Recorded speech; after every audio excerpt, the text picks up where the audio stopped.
రోజుకు సగటున 108 ఆర్థిక నేరాలు నమోదవుతున్నాయని నేషనల్ క్రైమ్ రికార్డ్స్ బ్యూరో 2024 గణాంకాలు చెబుతున్నాయి. దేశవ్యాప్తంగా నమోదవుతున్న వాటిలో 18% తెలంగాణలోనే నమోదవుతున్నట్లు ఈ నివేదికలో తేలింది.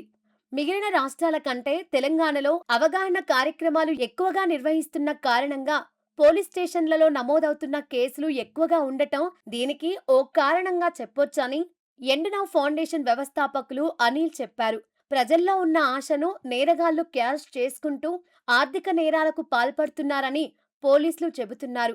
ఎన్సీఆర్బీ లెక్కల ప్రకారం దేశంలో 2024లో 2,14,379 ఆర్థిక నేరాలు జరిగాయి. ఇందులో ఇతర రాష్ట్రాల కంటే తెలంగాణలో అత్యధికంగా 39,127 ఆర్థిక నేరాలు రికార్డయ్యాయి. తెలంగాణలో అత్యధికంగా హైదరాబాద్, సైబరాబాద్, మల్కాజిగిరి కమిషనరేట్లలోనే ఎక్కువగా ఆర్థిక నేరాలు రిపోర్ట్ అవుతున్నట్లు చెబుతున్నారు పోలీసులు. దీనిపై మల్కాజ్గిరి కమిషనరేట్ ఆర్థిక నేరాల విభాగం డీసీపీ మనోహర్ మాట్లాడారు. మోసపోయిన మొత్తం 2 కోట్లకు పైబడి ఉంటేనే ఆర్థిక నేరాల విభాగం వద్ద రిపోర్ట్ అవుతున్నాయి. సైబరాబాద్ లో 3 కోట్లకు పైబడి ఉంటేనే ఆర్థిక నేరాల విభాగం వద్ద రిపోర్ట్ అవుతూ ఉంటాయి.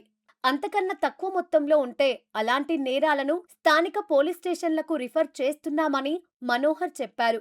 ప్రజల్లో పెట్టుబడుల నుంచి రాబడిపై అత్యాశ పెరిగిపోయి ఈ తరహా మోసాలకు అవకాశం ఏర్పడుతోందని ఆయన చెప్పారు.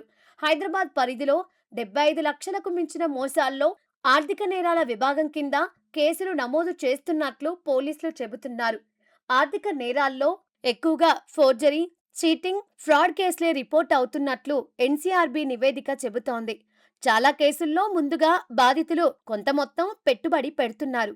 దానిపై ఎంతో కొంత లాభం గడిస్తున్నారు. తరువాత ఇంకొంత పెట్టుబడి పెడుతున్నారు. దానికి లాభం వస్తోంది.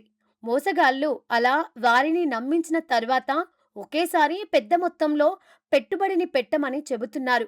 పెట్టిన వెంటనే నిందితులు బోర్డు తిప్పేయడం లేదా డబ్బుతో ఉడాయించడం జరుగుతోంది.